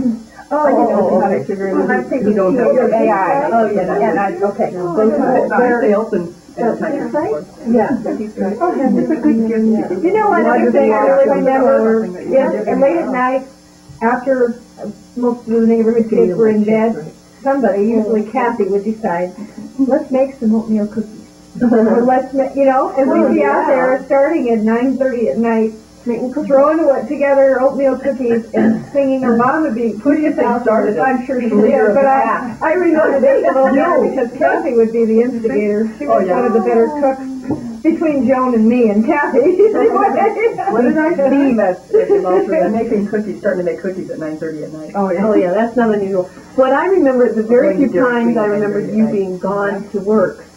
We would get together on Friday nights and watch 77 Sunset Strip. And we would all sing it, and we would make that lemon pudding and eat it hot, or chocolate pudding and eat it hot, and we just thought, oh, we can cook. We can live without a mother. We have pudding. Pudding, That was the sadness of my life, Joni. I said that was the sadness of my life, that I never felt like I had to go do what I did. Yeah. Instead of being home at night. So you have to join the mafia. But that was only a couple nights a week. It wasn't like I worked every night. The new Christmas outfits. And we had to do that. Richard and I used to stay up until midnight on Friday nights. Yeah. And we'd fix Lipton chicken noodle soup. Yeah. We wait until just midnight. We start cooking at about 5 till, and we wait until midnight so we could have chicken noodle soup. Oh, yeah. And we watched these stupid old cowboy movies. I mean, dumb. But boy, stroke of midnight came, we were in there. I always remember Richard as just being absolutely so funny.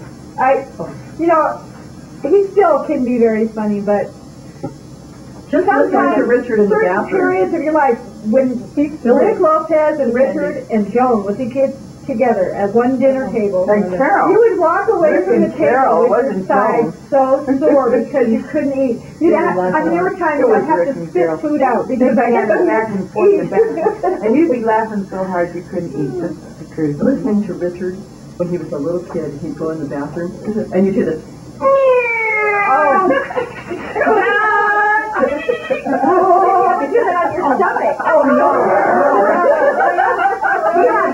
What you do in their work. Then he got to be Donald Duck and he sounded just like him. And here comes the dump truck. That was red belly. They'd be red belly. They'd hold you down with their knees and sit on you and make you pull up your shirt and so on. And then they'd bring in the caterpillar. The road grader. Here comes all the rocks. The brothers. And they go, here's an explosion. We have to move this road. Boom. And you'd be like, and then you'd be tickling all day. Here's the big one. Here's the medium one. Here's the little one. And then he'd be tickling you. You're like, stop it, please, my stomach. And then they'd have to bring in the road grader and move the boulders to make the road. You know, they were just making a road. You know, and so it went on and on. And then of course there was the spit torture. Oh, Lord. That was the worst. But I thought only my older brothers were that evil. No, but it's a national on to me. Well, but we're not the only ones who ever did it. I heard someone had it done to them on TV, and I went, yes, maybe it's a national. Man's inhumanity to man is in the encyclopedia. It's funny when you watch things like The Christmas Story or some of these other things that those people live in Iowa or someplace really far away, and they have the same type of sibling torture. The greatest Christmas pageant ever, is that it? Yeah. The story about the really poor kids who go in and they don't want the little kids to be in the pageant because they're, well, you know, they're kind of dirty and they're not cute and they're not this and they're not that. And they end up being the perfect, you know, absolutely ideal. We were like that. That was kind of our story. And when you leave it, You know, the Oh, yeah. I know. I think the final thing was when I married Manuel, and I wanted to live in our house, and we can live here when we have to buy a house. Well, I think we ought to have a house for us. So he said, I want to get a house for us. So I said, oh, okay. So he went out looking, and Mary Flanagan helped him, and then I went for a while, and then I got kind of tired. And so when they found the house we live in, I'd been out the day before, and I said, I was just too tired to find something wine. So we went over there and looked at it, and I said, I said, I think it's big enough for our family, and we can have, you know, everybody there for dinners and what have you. Well, anyhow, when I was leaving 3029. I don't think I can tell Well, after we had worked on 3029 and ripped up the carpet and fixed all the wood floors. But before the kids came in to do that, Manuel did 1,000 other things of repairing and what have you. We went out and bought new linoleum and so forth. So the day I was there all by myself, I looked at that place and I said, what a wonderful home. It has housed so many people. And happy people, totally. And I said, dear God, you've been so good to us, and thank you for this wonderful home. And I went to each room and remembered memories from all of them. And how wonderful. Johnny climbing out the window of my And I was crying. I was crying just like I am right now. And I thought, but no, I said, thank you, God. And it's the end of an era. Life goes on, and you've got to let go. And I hope that somebody else can enjoy it, right? Well, someone that is taking very good care. Oh, they are. They are taking such big care of it. When I was little in the Waldo Creek, I thought that the relatives lived in the wall, the ancestors. Oh, but they did. I was pretty sure they did. That's why that about when was she always went to there. that psychic. The psychic told her all about Uncle Frank. Tell him. Uncle Frank and Dad and everybody. Well, no, because they weren't dead by then. No, Grandpa were there. Really? Yeah. They were there? Mm-hmm. The first thing she said, this one woman said to me is, I see this really beautiful white-haired lady with a man standing next to her waving to you, standing right outside. She said, it's kind of a grayish green house. And I went, And she told me it was Grandma and Grandpa and that they were there and they missed me and that they were, you know, she just told me all kinds of stuff. And actually I've been to 3 different psychics and every one of them has been Grandma talking to him. Really? Like, Okay. Didn't she tell you something about Uncle Frank and Indy for him? And Well, the Dad first had one sisters that with I went Victoria to- Cross? The first one that I went to told me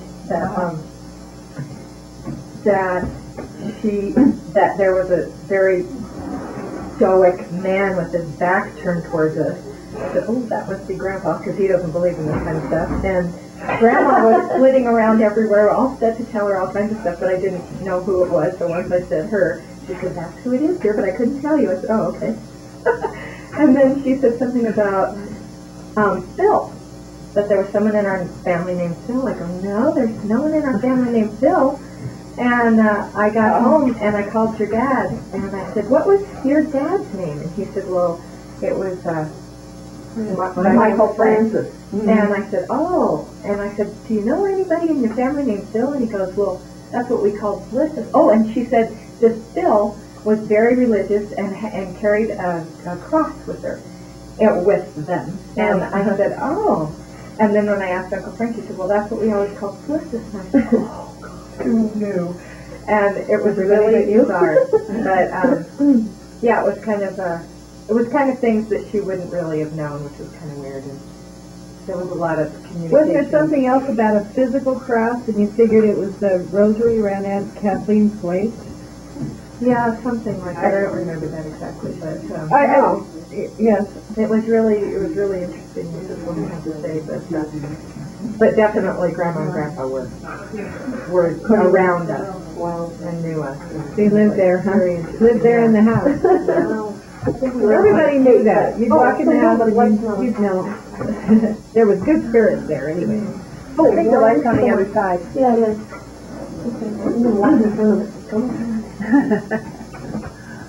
Joe, I can't run no more. Okay, I'm done. Lucy, listen to me. Didn't Red Morley look an awful lot like Super? Yeah, he was hideous. And what did he smell like? Mullet and funk. It was the Super. That's right. First he takes us on his stupid camping trip, then he scares the s'mores out of us. I say we go back there and scare him. A Red Morley's back there. So a graham crackers. Rachel. Do you think something could have happened to those boys? Well, I hope not. But it's not like the earth's going to open up and swallow them whole. Calvin! Where are you? Get off! Where are we? Let's see. I was gonna share them.